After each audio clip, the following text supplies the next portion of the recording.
Hello, everyone, and welcome to episode 137 of the Need to Nerd podcast. I'm joined by fantasy football champion, playoff lover, Paddy B. Oh, howdy. Yeah. How's it going, man? It's going. I've got my camera's over here. Celebratory prosecco. Prosecco for what? What are you celebrating? Well, I qualified for RC Minneapolis. Let's go! Yesterday. Here, I'll cheer you with the. I have like a rosé sangria, so let's go. Yeah. Tink. Chink. There it is. Boom. Yeah. So whenever it's one of our traditions here. I don't know how my dog got down here, but Good boy. This is a good boy. Louis is a good boy. He's a good boy. Hopefully he'll be quiet. I thought he was upstairs. Yeah, whenever we win an RCQ or qualify for an RC, it's top 8 PTQ, whatever. It's I believe celebration is important. It's something that I think matters a lot. It's something that was taught to me at an old work that I had called Thumbtacked. And I'm happy for you, man. Also, I'm just excited to go to Minneapolis with you. I've actually never been to Minnesota, so I've always wanted to visit the whole entire map, and it's one of those, the whole entire U.S. map. I should be. Oh, sure. Yeah. So like places that I've got to go, at least in the mainland. I'm excited to do that with you. But we're not talking about Magic today. Today we are talking about the movie Stick It, as we said at the end of last week's show. It is one that is really close to my heart, as my wife is a huge gymnastics fan. I've always enjoyed watching women's gymnastics. I think it's like one of the more incredible human feats that we get to witness. It's funny, when you watch men's gymnastics versus women's, they're so different. And the pommel horse versus the rings versus the I think it's even bars for men. They're just such different events. Oh, it's even, not uneven bars? Yeah, the men have different bars.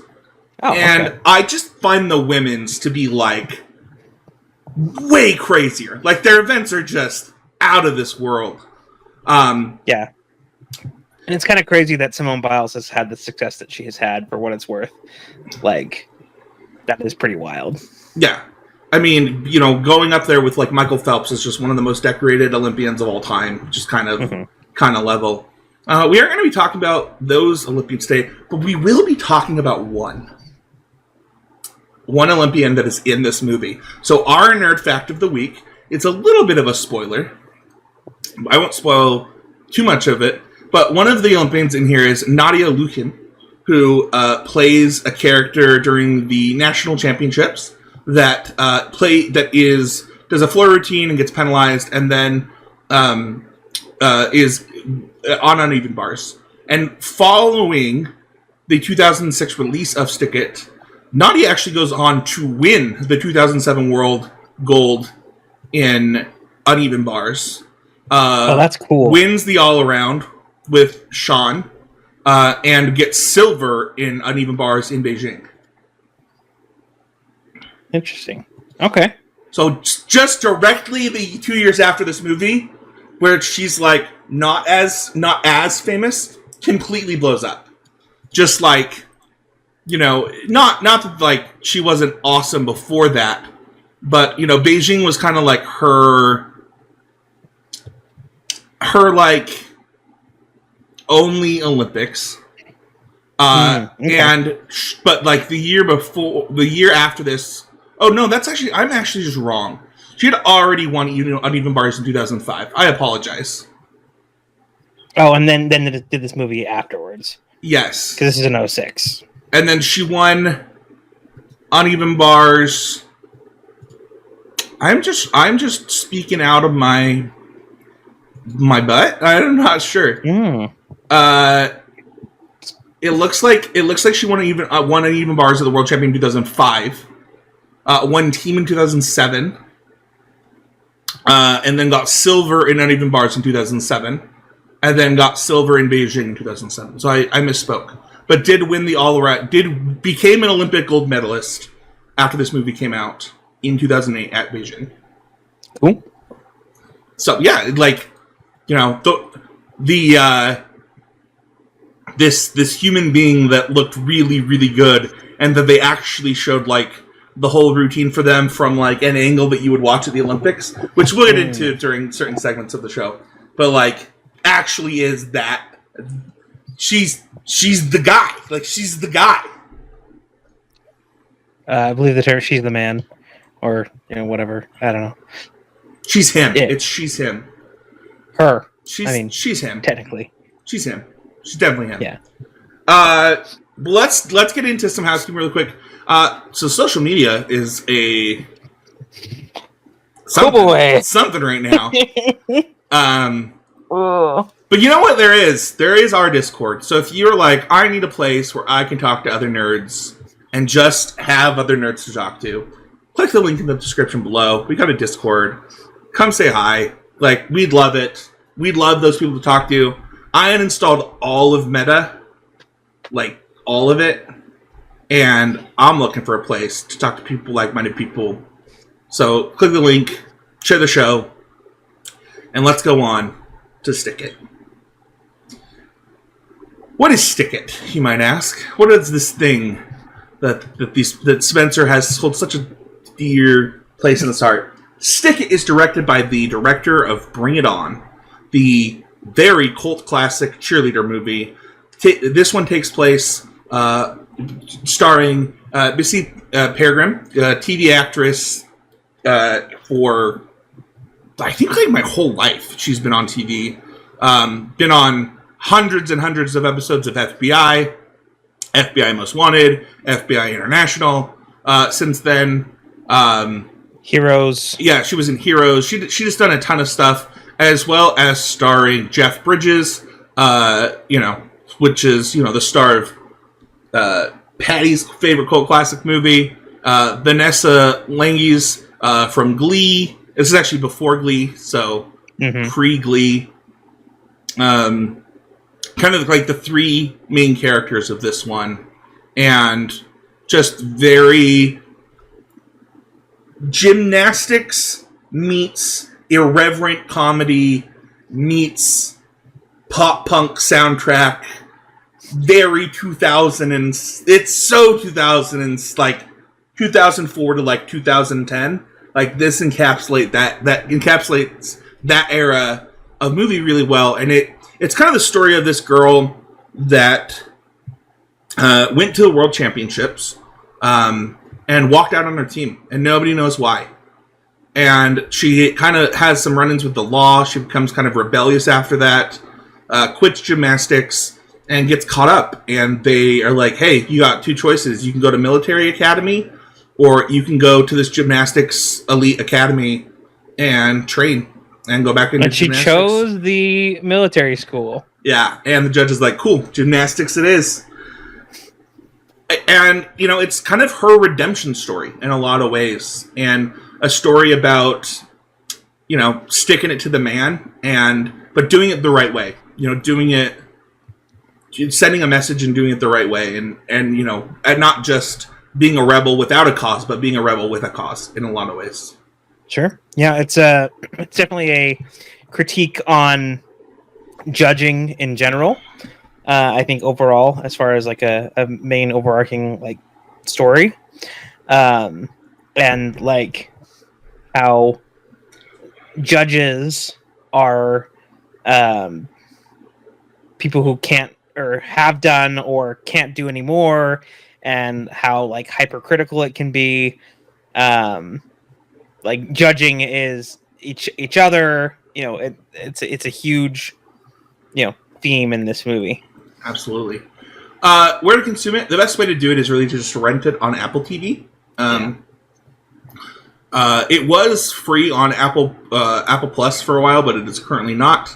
But that's how I watched it. Did you also rent it on Apple TV? I rented it on Apple TV. It wasn't on Prime for some reason, which is weird. Like, we generally like buy our movies and rent our movies on Amazon. But I don't know. Let's go over first impressions. The first time I watched this movie was in theaters. I was a 16-year-old kid at the time, and I can't imagine watching a more 16-year-old kid movie at this time than this movie. This movie was written for 16-year-olds in 2006. And I walked out of this movie like that's one of my favorite movies I've ever watched. Like, this movie, I mean, first of all, You really saw yourself, huh? I was a 16-year-old boy watching these very attractive women, flip around in the air. Like, it was perfect for me. I don't know. And then I think I really liked the messaging. I really liked the soundtrack. I just remember complete joy, and I actually saw this movie in the dollar theaters multiple times too. Your first time watching it was yesterday. Yes, it was. Yep, my first time watching it was literally yesterday. Spencer has been trying to get me to watch this movie for a long time. Like, I don't know how many times we've been like, next week we're doing Stick It.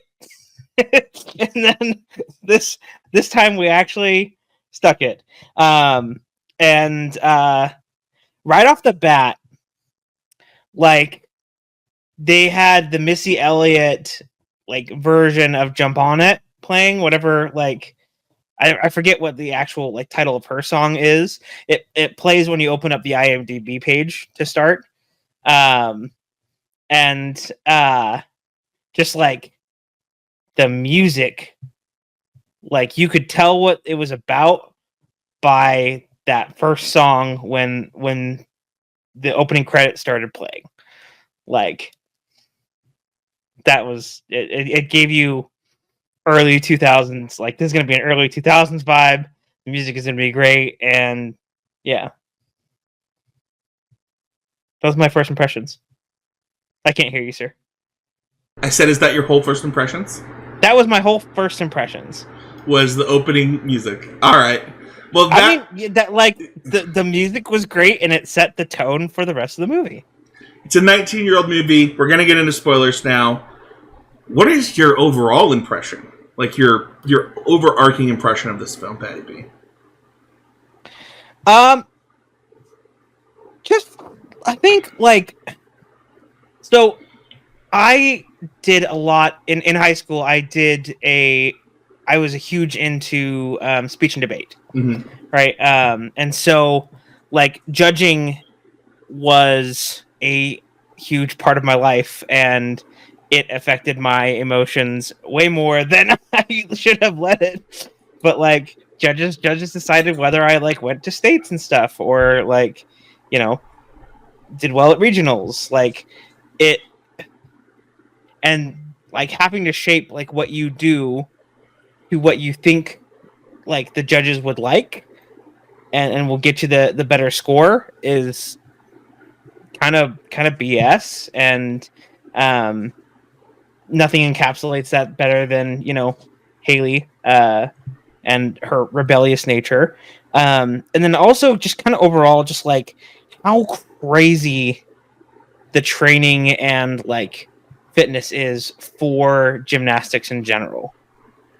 Like, I think there's a line in when Haley's doing her like training montage where it's like, you're gonna fall a lot. Yeah, I mean, you like falling? Gymnastics for you. Like, yeah, and as this training montage is going on, that kind of just, they really emphasize it with like, I mean, that's the thing is like there's an actress doing this, just hitting the mat again and again and again and again and again for like a solid 2 minutes of this film. Like, we should have counted how many times she hit that mat. And like, those are just the takes that are in the movie. Right. I can't imagine being an actor on this thing where like, yeah, every shot it took to get the right shot of it. Yeah. Yeah, I have some thoughts on that later in this episode, so you should remember that. But yeah, and like, she has another line kind of, I think it's like 2 scenes later, where she talks about the Navy SEALs, and she's like, maybe it's like a scene later where she's like, there are 200 elite gymnasts in the world. Oh, how there's like more Navy SEALs. And there are 2,000 Navy SEAls. Which do you think training regimen is hard? You know what I mean? Like, and that's like a little bit of an oversimplification. Sure. But like, there aren't a lot of human beings that can do the things that these elite gymnasts can do. And even the ones that can do it, can they stick it? I don't know. We'll see. Yeah, my overall impressions of this movie, you know, looking back at it on it 19 years later, are a lot of nostalgia, a complete love for the script. Like, I love the jokes. I love the, like, I mean, we'll get into my major love-its later, but some of the messaging about loyalty, the messages about just being a decent human to one another, like what trust really means, like what it kind of asks like some deep questions for a movie that's like got a punk rock out, you know, a pop punk soundtrack, and is like, you know, about, you know, women's gymnastics. And I don't know, I think it delivers pretty hard on a lot of those questions. You know, I watching it yesterday, I found myself crying during some moments where I was like, you know, crying of happiness, crying of like empathy, sympathy. I don't know. There were like, it hits kind of hard in some places while being an irreverent comedy. And I like that a lot. Yeah. So I think. Wait. So we're. Sorry, I got a little lost there in the sauce because I started reading ahead, and I needed to figure out what my favorite song was. You're good. What? So we're okay on our favorite character. Your favorite character. No, we're not yet. We'll go on to that right now. Did you have anything to say about my overall impressions, or were you just not listening?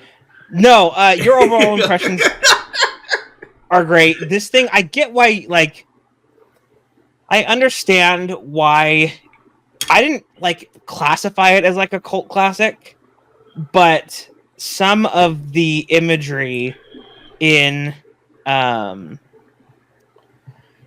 the,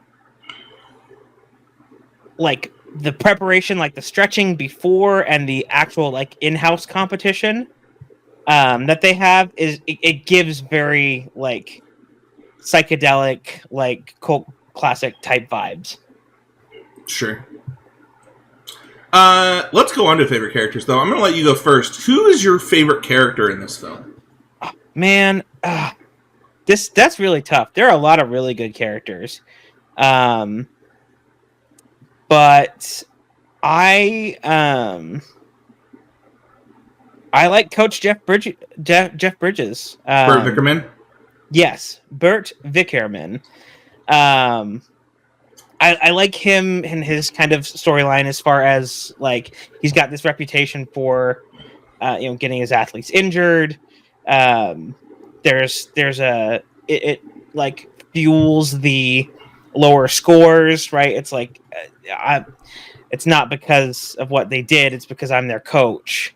Like, and he's just kind of that perfect, like, salve for Haley. You have these two, like, competing, you know, what happens when a tornado meets a volcano.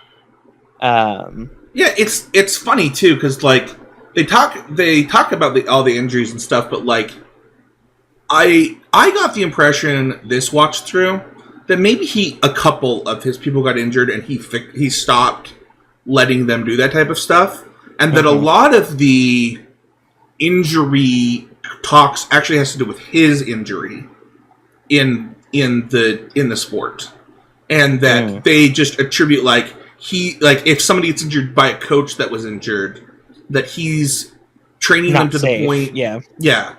And that's the vibe that I got, and I think that that's really interesting, and I actually think it feeds into, like, him being such a hard A, like, in a lot of ways.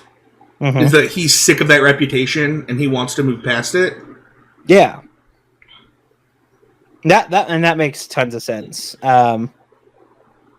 Yeah, like I didn't really see. Well, I didn't make that connection. I thought that like that it was another it added to the like critique of judging where Yeah, like I think it did. Yeah, people just judge him and he's extra careful and extra because because of those stereotypes. Yes. So I think that's a great pick. I think that there's so many good ones. You're absolutely right. I think Haley's my favorite character. I know that's like a cop out, but like, I don't know. She encapsulates a lot of what people feel. I think that's the thing is that the caricatures of the characters are all encapsulate like what it's like to be a teenager, and then place that in this setting, right? And I just think that, you know, the kind of the moment where Haley's on the balance beam and that tear drops, you're like, nobody gets her. Like, nobody's listening. And, like, she has all this pressure on her that she doesn't feel like anybody else understands. And I just think that Missy crushes that so well and that emotion so well that it's hard not to appreciate, like, and empathize. Like, we've all felt that way in some way when we were a teenager. I mean, I felt that way as an adult. Like, and it's like this emotion that she captures so well, not only in that scene, but like, you know, we all pretend like we don't care about something. We all pretend like, I don't know, these things that are probably really important to us don't matter because we don't want to get hurt anymore. And I think that she crushes it. And I love the character, and I really appreciated her portrayal of it. Yeah, like people don't understand, like, and they get into it, right, as far as like why she walked out on her team, and it's this like horrendous thing happened to her, and like you totally get it, but no one knows, and so there's that big turn for Jeff Bridges' character in that moment too. Yeah, absolutely. What's your favorite song on the soundtrack? This one's a banger, right? Let's go. Yeah. I was like, okay, all right. I have to pull up the list because holy crap, it is a long list. And I think it has to be like before she's like running from the cops, there is the Punjabi MC song, it's called Beware of the Boys. Yeah. That like every time it plays, like I've done like weddings and like parties, it still is like a huge hit in the EDM world. Like we had so that's my favorite song. I know there's a lot of like, did you like the use of it? Like, punk rock stuff. Huh? Did you like the use of it? Yes. Yeah, that's a really good moment. Yeah, one of my favorite lines from Haley was like talking about the, you know, having actually a long-term courtship with the law. With the law, yeah. You know, we flirted, we dated. And now I'm ready for it's like a really good line into the courtroom, right? Like it's like yeah. I agree. Yeah. I think mine has to be... Oh, yeah, Renegade, too. Sorry, runner-up is Renegade.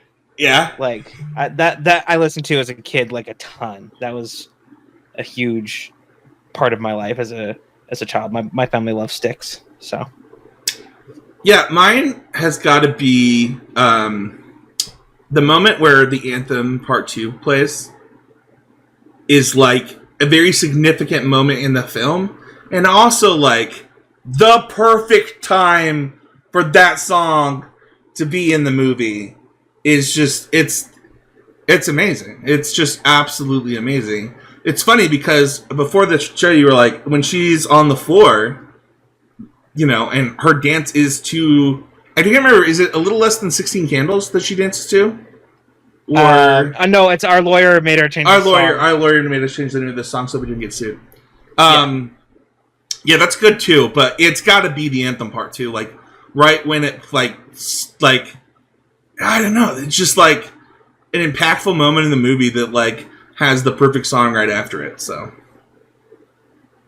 yeah, I'd also say like one of the use of brain stew was also perfect. When was that played? During the training montage. Oh, sure. Yeah. Because, like, that's what your brain, like, that's what is happening. Is brain stew. That's pretty good. Let's talk about favorite storylines. There's, like, a lot of There's actually a surprising number of storylines in this movie. It happens when you have a lot of good characters. What was your favorite, though? For me, it was Joanne's turn. Right.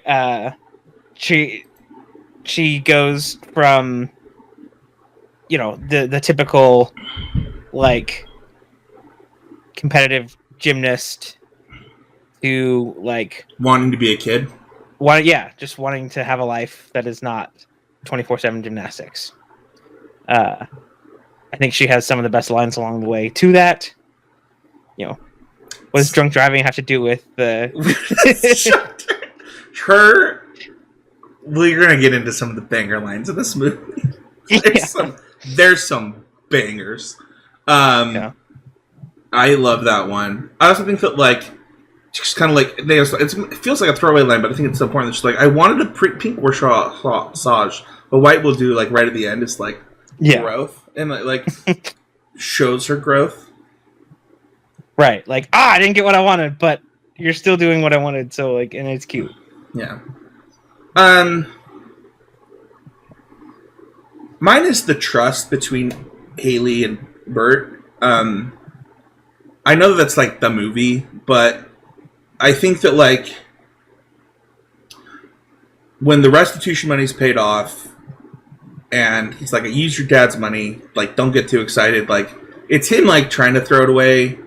But, like, he realizes that he owes it to her to just do the right thing and to give her... I mean, like, he says it in the... I'm going to cry. He says it in the letter, right? Like, she deserves a fresh slate. She hasn't been given one.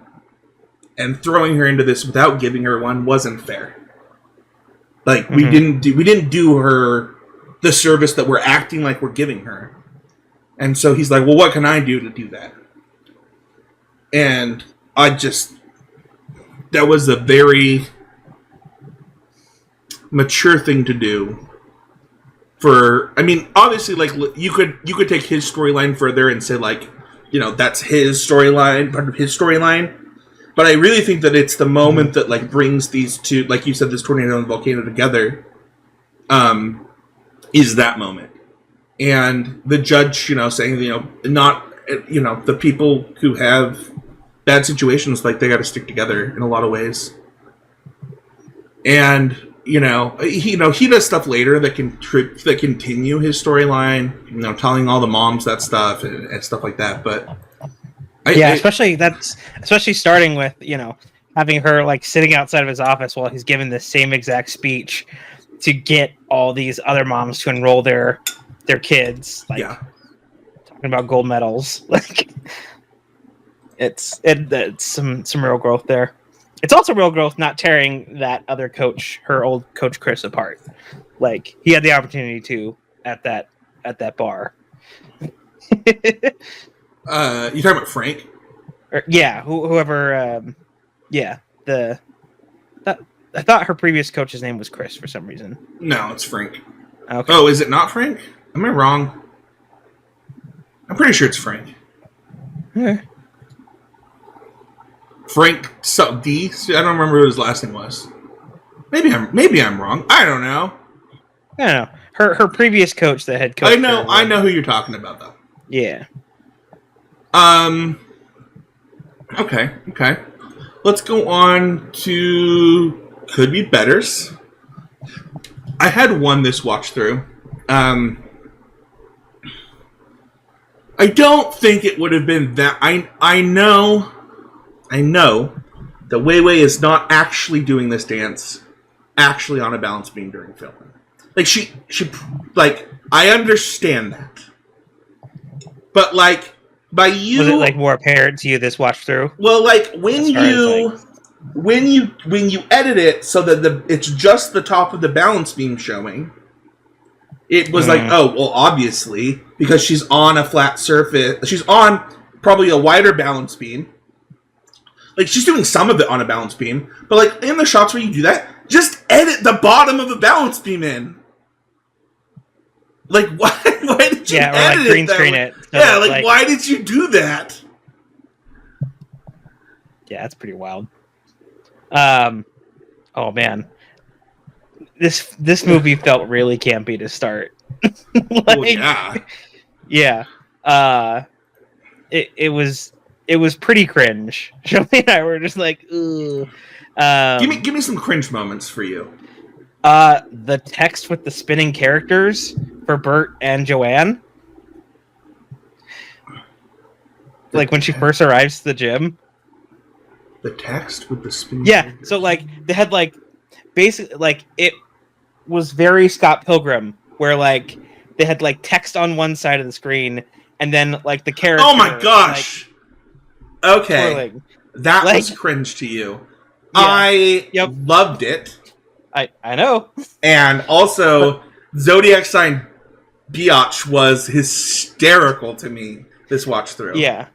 Yes, it's great, but like it is also like, and I can also understand like you like maybe enjoying that from like having watched this before yesterday. You know, what is cringe like, about it? I actually don't understand what's cringe about it. Just like it felt old and it felt like I don't know. Just it. I can't describe how I feel. I just know that I felt cringe. Okay. Did you not enjoy the years of the early 2000s? I guess not. Okay. Okay. So that could be better for you. It sounds like. Yeah. Any other cringy moments specifically? I'm looking through my notes here.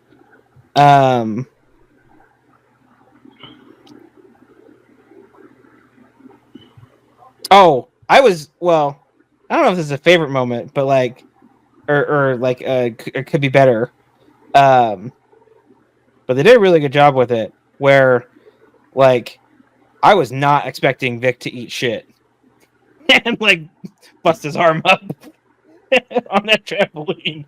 Yeah. That was very sudden, and I don't know if that like actually advanced the plot.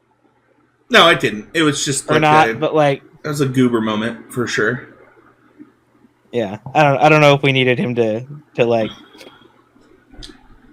work himself on the tramp. The only other like major could be better I had. I think that I loved this line.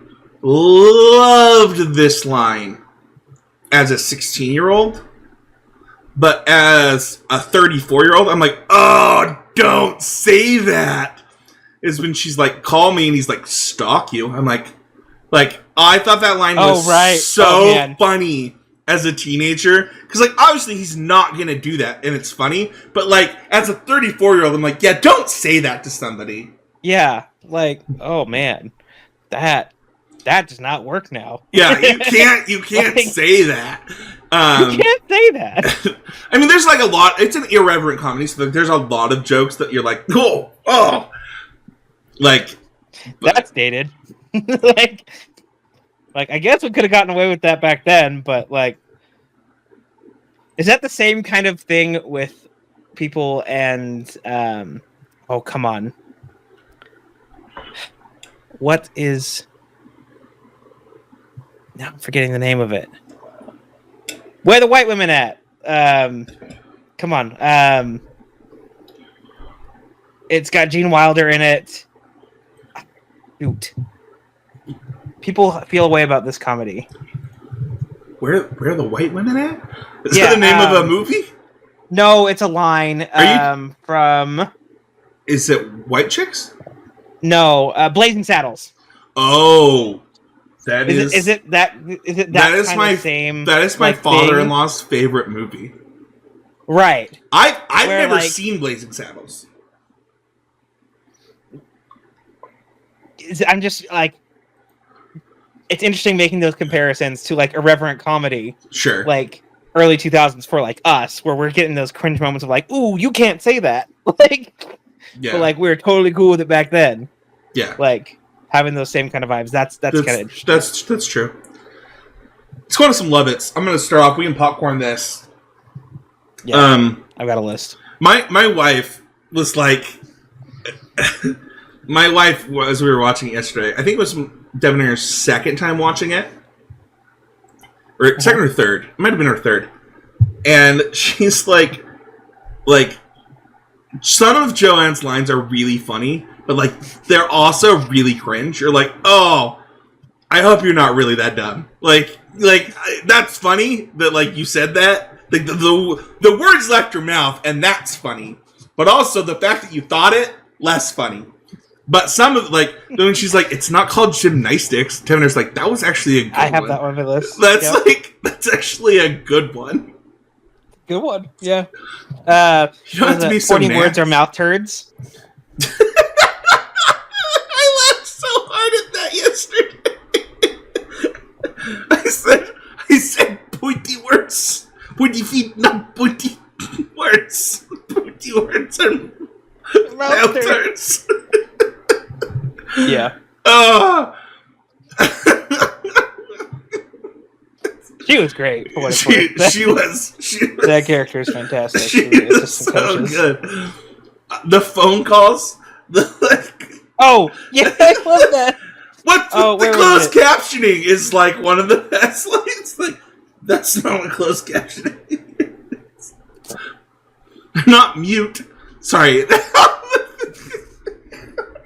I have to edit out some of my laughs. The dynamic between those four specifically is a huge love it to me. Yeah, I love that the other girl was just like into it. Like the phone bit was fantastic. Yeah, the phone bit is like one of the best jokes in the movie. It's also funny to me because like this, it's like you did this to like that's not a thing anymore. Yeah, the phones don't look like this. They don't have top and bottom like talking listens. Oh, Spencer, we're getting old.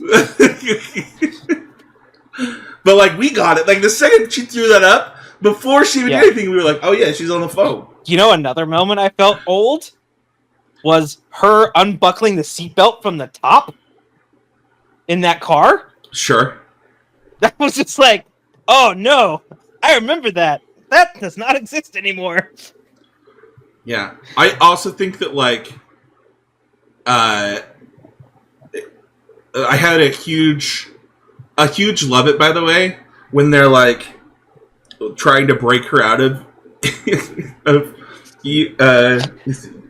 is it you? Yeah, wearing the like ski masks and stuff. Yeah, and they come upon the moms. Yeah, that was hysterical.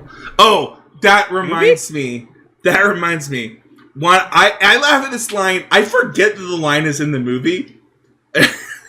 It's like they're talking to Haley in that scene, and Dickerman trying to get him out. He's like, "What's up your butt?" Brett's like, "What'd you say about my butt?" And they're cracking up. Like, this is so like teenager. Like, this is what I was like as a teenager. And he's like, "What'd you say about my butt?" He's like, "Whatever it is, it's in there sideways." And like, I'm like literally on my couch, just like that kid is me as me as a kid. Like that's so me. Yeah. Poot? Yeah, I just think that those two are like Poot and Ivan? What? Is it Ivan? I don't think it's Ivan, is it? What was his? Is it? Oh Poot? no, that was the assistant coach. Yeah, is it Poot and Frank? I think it is Putin. I don't know, but it's Emmett from Twilight. It is. That's who it was. Frank was Emmett from Twilight? Yes. Okay. That's hysterical. That was one of the first things that I was like, wait a second, because Shelby's been on one of those kicks where like she'll just rewatch the Twilight franchise. I thought it was the gay cowboy from Nashville for a second, but I was like, then by the end of it, I was like, no, that's not him, but it's somebody. Yeah, that's the answer. That initial biking like skate scene looked like it was filmed in my neighborhood in Washington, Utah, like St. George. Like it might have been. Yeah, like I swear it looked like Green Springs. Like where was it? Where was this filmed? I don't know. That's a good question. But I really related to like, oh, you used to be a good kid. Like I used to be a good kid too.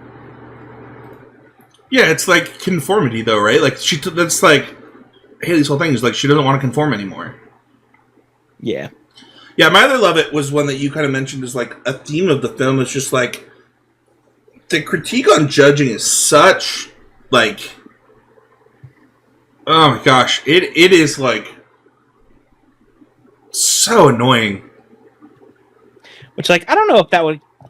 It's probably impossible to happen in real life, but it was good that it happened in this movie to critique judging, because there are so many like. It's all about you as the gymnast, like, and not like, oh, we get to choose who wins. What's funny is, you know what Nadia posted on TikTok this last year? She's like, remember when the girls selected me to win uneven bars? And she posted the clip. Like this like in the last 5 months, that's crazy. Yeah. So, that's cool. Yeah. Any other major love-its for you? We've gone over a lot of them. Just looking through here. Oh, one thing Shelby mentioned that I thought was like really funny and great was that Haley kind of is giving like Ilona Maher vibes. We just finished watching, Dance with the Stars this season, and I thought that was an interesting comparison. Okay. I like that. Yeah. Spencer, are we hetero life mates? That was such a funny line, dude. That's such a good line. Yeah. He's like, that's another line where it's like, she's like, do you think I'm a bitch? And he's like, that no took forever. No. I mean, no, it doesn't bother me. It doesn't bother me. Yeah, that was on my thing. Like, that no took way too long to say. Oh. Yeah, the in-house competition is another love for me. I just think that, like, they did a really good job of not having them stick it. I don't know if you noticed this theme, but this is, like, a huge love it for me. During most of the movie, they actually don't stick it. Mm-hmm. They take a step or two or whatever, right? Sure. During the championship, for everyone who they select to win, they all stick it perfectly.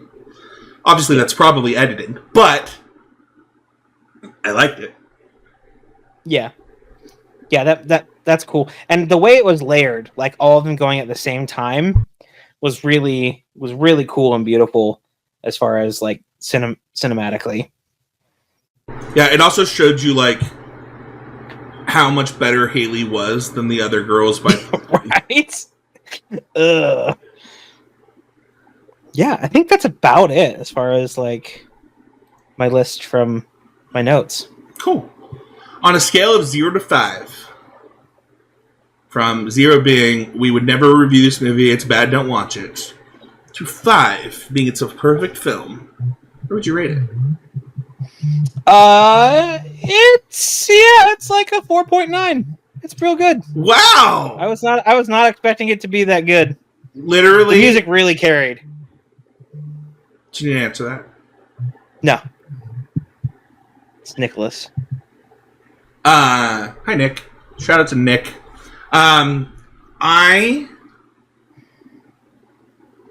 It's so close to a perfect movie.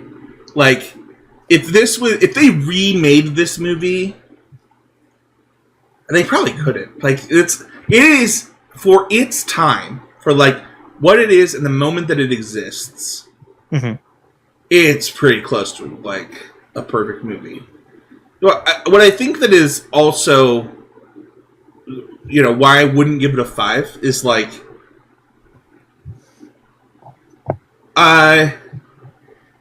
just some of the stuff. Like, I think that some editing choices were. It's funny because I just complimented and talked about things that I thought could have been edited differently. And listen, I'm not trying to judge here. I've never made a movie in my life. Maybe the angle sucks if you do what I say. I could never do what you people do. So, as we talk about, not judging, we're going to give this movie a rating. And, I'm going to go like 4.92. Like, I could see how it could be better. But, like, I'm not the one that would be there to do it. You know what I mean? Mm-hmm. That makes sense. I'm going to give it a 5. I think for, like, what it's trying to be, it does it perfectly. Yeah. And, like, also, I can't imagine getting soda on your leotard. That sounds so uncomfortable. Listen, I've worn a singlet for wrestling. So pretty close. And the amount of uncomfortable that sounds is like soda sticking to your body, and you have to take that off. Ugh. Yeah. Ugh. Yeah, that's gross. And the sticky stuff is real. As far as like, how does it not ride up your butt? Dude, those three's interactions are hysterical. All right, if you want to join the conversation, don't forget to check out the Discord. Paddy B, where can people find you to talk about women's gymnastics next Olympics? Also, can I ask, is this going to make you more likely to watch women's gymnastics next Olympics? I mean, no, because like my wife already loves the Olympics, so like we do watch a lot of the Olympics, and USA Gymnastics was definitely on the list there. Like, what it is more likely to have happen is like us go and see the Red Rocks. Sure. Go see the youth gymnastic team. So that's basically. I imagine that's going to happen. That's a lot. That they go to the Olympics sometimes. Basically, yeah. So with the social media collapse here, I'm really I personally deleted X. Like I found a lot of the Magic people that I like on Twitter, anyways, or are on Blue Sky. So you can find me at Paddy B MTG on Blue Sky, and then maybe on TikTok if it's back around. Did you delete it? No, I still have it up, and I was able to access it today. Yep. So they know that there's we'll see what happens. There's going to be an executive order tomorrow. So, I mean, as soon as I can install TikTok again, because I uninstalled it, you'll be able to find me at Spencer13 Heezy. You can find the show at Need to Nerd Pod, I believe. I can't look to verify, but I believe it's Need to Nerd Pod on TikTok. Handles, yep. And you can follow me at Spencer13H on Blue Sky. I deleted it, like I said, I deleted all the meta. It's kind of sad. I actually really, really like Threads. Like, a lot. I actually like it better than... I think it is the best version of Twitter and Blue Sky and it by, like, a pretty substantial margin. But I will reinstall it when the boycott is over and use it then. So, you can, after... I think it's... What is it, like... Is it January 26th or something? Something like that. It's like this week. Yeah. So after that, you can find me there. Also, I believe at Spencer13H. In any case, I turned off the ad making for targeted ads. I made sure that was. So I unfortunately do have to keep Facebook itself. It is kind of an essential communication for me. A lot of the acting groups that I'm involved in are on their auditions. A lot of families still on there, but I did move it to the back of my phone so that I'm not actively scrolling and participating. And I have loved, as someone who went to China in 2012, I traveled with the Raging Red Song and Dance performing team. I sung on the Great Wall. I made a lot of memories there. It is really cool to have other people kind of get the perspective, a little bit, a glimpse of the perspective that I got during that trip. So with people kind of hopping on over to Red Note, and I tried that last night. It was interesting. Yeah, it's a different experience, but it's not bad. Honestly, though, all this social media garbage, I think it's healthy. I think it's become a healthy discussion, and I think that I'm going to be healthier for it. The only reason I had a Facebook was to look at memories, and I posted this kind of in our Discord today. Actually, I talked about it. But the best way, if you want to get a hold of us, or if you want to find like-minded people, that Discord really is, something that this year my goal is to grow to grow this community specifically. The community that we have around constructive criticism is a really, really cool, amazing community of people.